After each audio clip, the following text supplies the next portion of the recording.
Peace, peace. Hey. What's up, y'all? It's Ariam. And Yodit. And you're tuned in to deuxsol Radio. That's right, your favorite twins are back talking all things music and culture. Because two takes are better than one, but twin takes are even better. And we're back with another episode here on Revolt Podcast Network. Yep.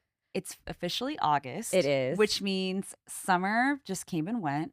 I remember when it was just June. It's still summer. Of course. It's still technically summer, but it feels like the Sunday of summer. You know, when you're on that like final day, when you're having the Sunday scaries kind of creep up on you. That's what August feels like. It's like our last hurrah. Totally. For trips, for, you know, all the events that happen. People really like to pack it all in August, and you feel this FOMO. Yeah. But, you know, I'm grateful that we are still in it. Yes, thank God. And it's not over. So we're not going to be sad because it's almost over. We're going to be happy because we're still in it. The Sunday scaries of the summer is so real. It's so real because I'm just now planning a trip for this month. You got to squeeze them in. And I had all summer to travel, and I decided, you know what? I want to go out with a bang, and I'm traveling in a few weeks, actually. And it's never too late, so enjoy your August, people. Yes. For those who are listening, summer is not over yet. It is not. But yeah, we've got a lot to talk about. Yes. So in recent pop culture news, Miley Cyrus recently did an interview, and she spoke about the upcoming anniversary of Hannah Montana, the 20th anniversary. I did hear about this. And during her interview, she specifically said she wanted to design something really special for Hannah Montana's 20th anniversary next year. First of all, can we just talk about the fact that it's been 20 years? I know.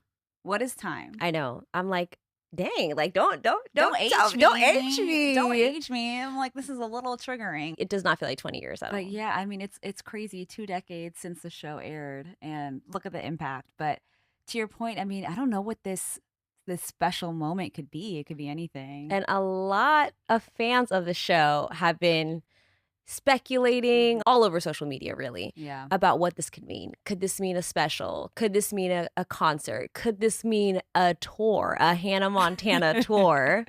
I mean, the discourse is crazy right now. Yeah. And everyone's like, whatever the cost, I have adult money. I will pay the price. I will pay the price.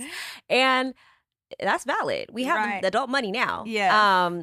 But it would be so cool to relive those songs that we grew up on and to see Miley revisit that character that made her who she is today. Yeah. But I don't know. Just hearing her more recent interviews that she's done lately, she's not a big fan of touring. She's talked about the demand of touring. And I don't know if she'll necessarily do a tour, but I can obviously foresee something really special happening. It could be like a TV special. It could be something. Yeah. Like, you just never know.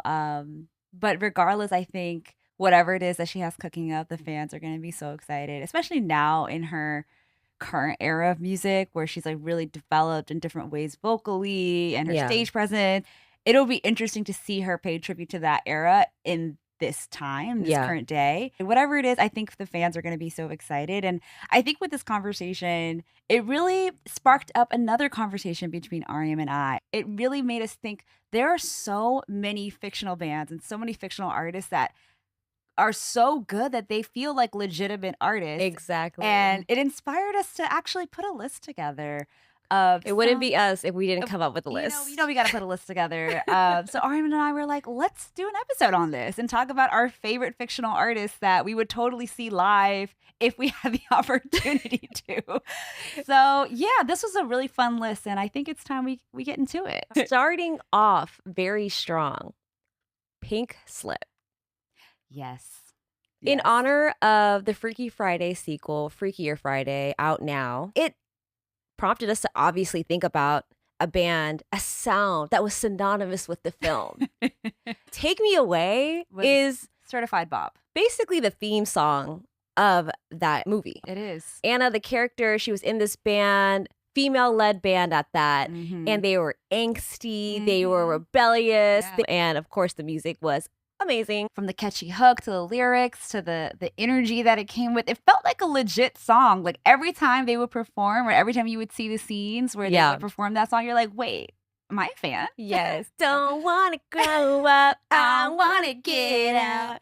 Hey. Like, what I was feeling myself. Like in 2003, I was feeling whatever angst that they were feeling. Yeah. And let me tell you, that song aged pretty well. And there was a lot of pieces that really came into play, right? The instrumentation, the lyricism, but you had a young Christina Vidal singing lead on that joint. And real ones loved her since her Taina days. Yes. And we always knew she had it. But after the show ended, when Taina ended. Justice for Taina. Yes, Justice for Taina. We'll have to do another episode. One season?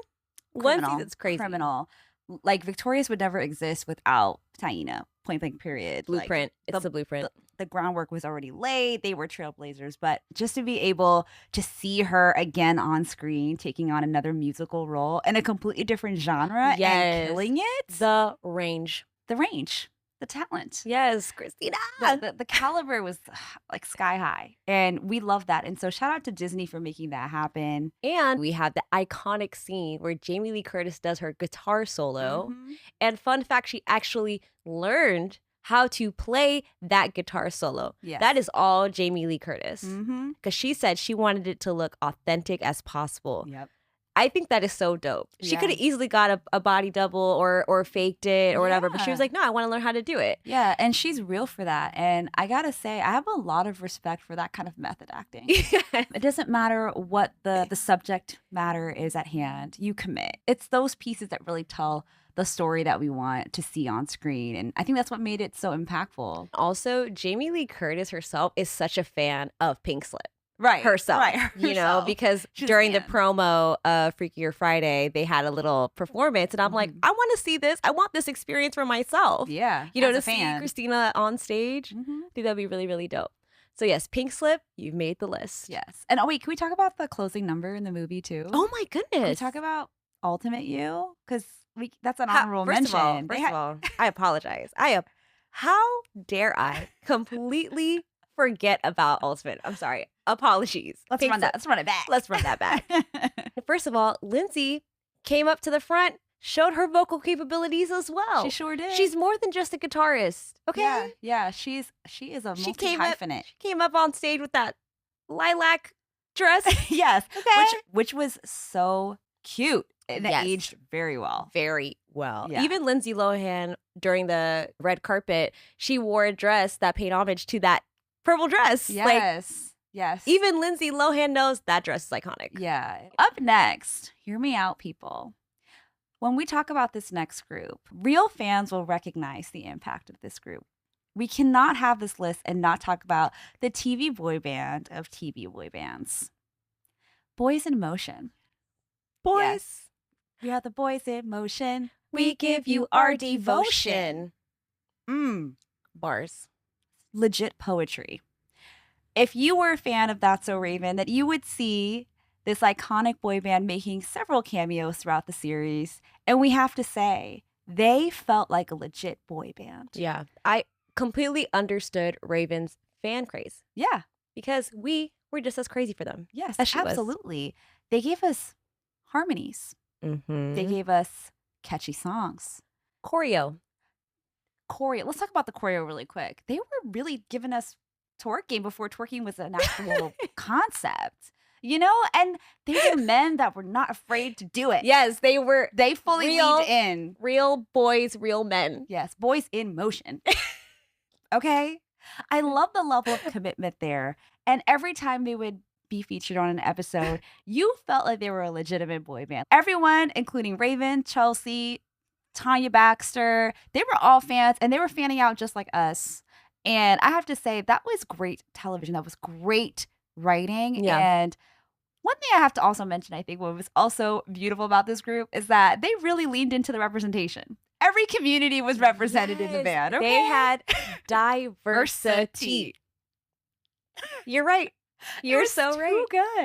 Too good. And as actors, they really were keeping up with Raven's comedy. Yeah. You cannot be on That's So Raven and not be funny, because that show had comedic giants. Everyone on that cast was funny. Truly. So you had to bring it, and they brought it. With all those the way. few episodes that they came on.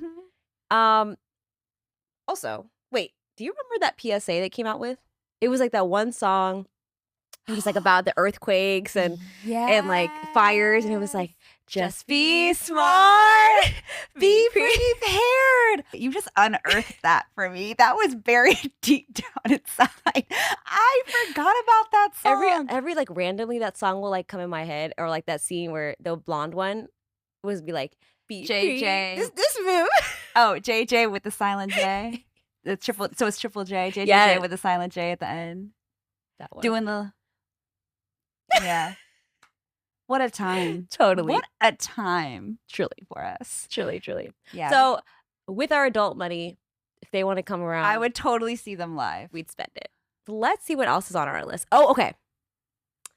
Roxy and Cyrus from Let It Shine. Just imagine Grammy Award winning Coco Jones, Golden Globe winning, Emmy nominated Tyler James Williams. Yep.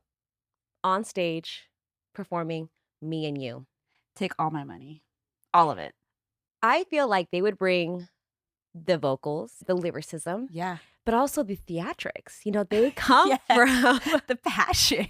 They have a strong acting background. So they would bring the passion. Yes. You know? Oh, absolutely. I would see them live over and over again if I could. It would be dope because to see where they are both at in their careers, and to see that the success that they've had and the fandom that they've both had, like him with Abbott and Everybody Hates Chris and all the things that he's ever done, and her with her music career winning Grammys, people would turn out because Coco is so talented. She is. And her vocal range is insane, and she's really perfected her craft. So imagine hearing this version of Coco blowing down to that song. I would see because she was only 13 or 14 then, and she gave us vocals. Imagine her now.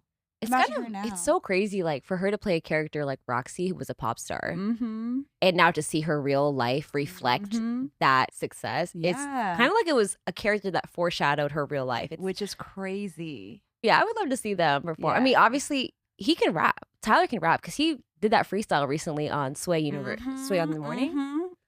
Yeah. Let's not forget he did that freestyle. Yeah. And he did it like with so much like swag and cool. I was like, wait, Mr. Eddie. I was like, truth. Mr. Eddie is rapping. Are you in there? Hi. I was gagged. I was like, wait. He went deep in the pocket. He did. And he delivered. He didn't stutter. He did.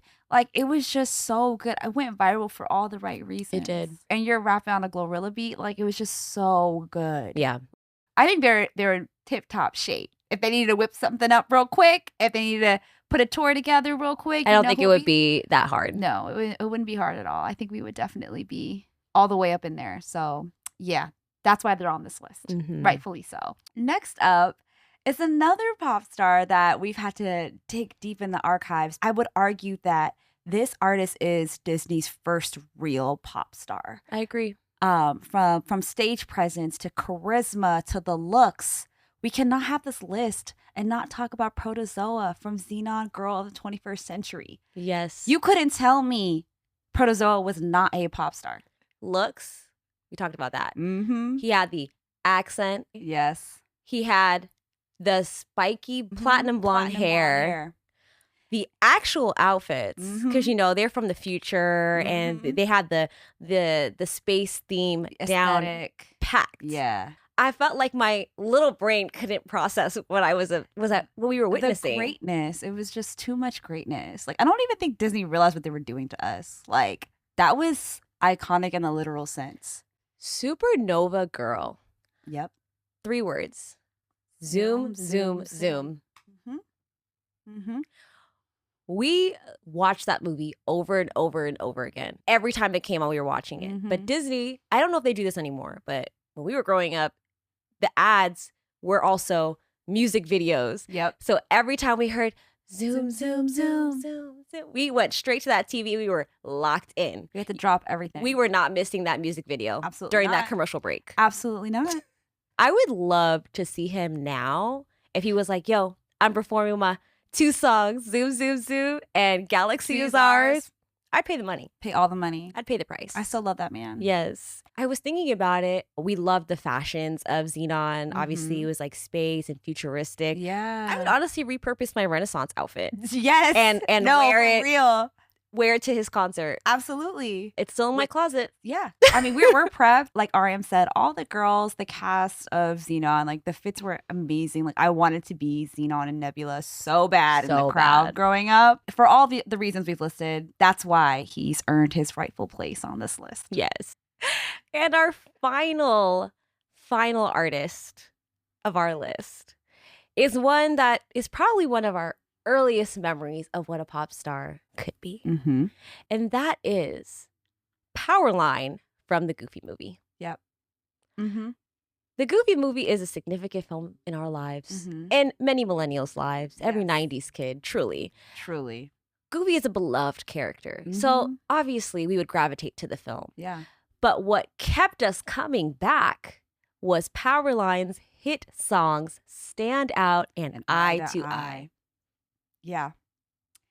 You know, I don't think I have yet to see an animated film create hit songs that have a lasting impact the way a Goofy movie did. Yeah. I feel like there were so many pieces in play that made these songs and made Powerline such a real artist that has like a real fandom. Because they made it so Powerline felt like a real pop or R&B artist. And they had the talent, the voices behind it. Yeah.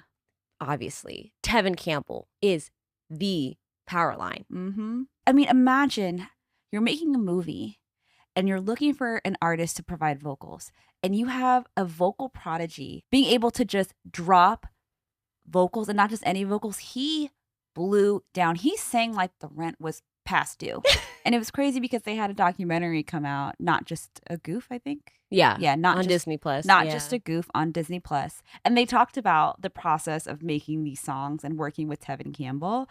And David Z, who was the producer behind these songs, who was a legitimate music producer and worked with people like Prince and like actual big artists at the time, he said that Tevin maybe had like 2 takes and killed it. Yeah. And was like, that's it. I'm good. Who does that in 2 takes? Yeah. And he was like a teenager.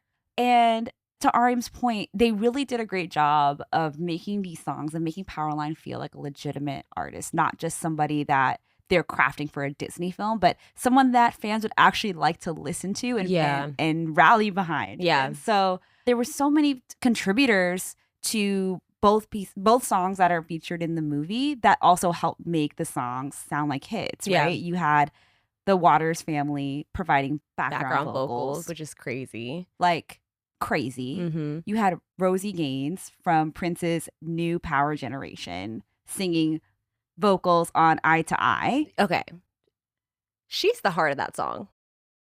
When she goes, Eye to Eye. Oh, I cracked. See, I can't even do it. No, you can't. I can't even do it. No, But Rosie, the heart of the song right there. Now, like as an adult, you see the influences that they pulled from to really help build together the Powerline character. Right. But like to actually work with legitimate musicians and legitimate producers and vocalists that were actually killing it at the time made it even cooler. So we say this to say we would, again, spend the money to see them perform. If there was a way to see a cartoon character perform live. Yes. Again, we'd pay the price. Yes. That actually wraps up our list. I know there's so many other fictional musical acts, but you guys can let us know what you think. Do you agree? Do you have any other artists that you'd like to see? Yeah. Let us know in the comments or share with us on our socials at deuxsol. That's at deuxsol. And that wraps up today's episode. It was a fun one. Yes. If you guys like what you heard, you can keep up with us on our socials at deuxsol. That's at deuxsol. You can watch us on YouTube, and you can listen to us on Revolt Podcast Network, Spotify, Apple Podcasts, Amazon Music. If you can hear it, we'll be on it. And till next time, guys. Peace.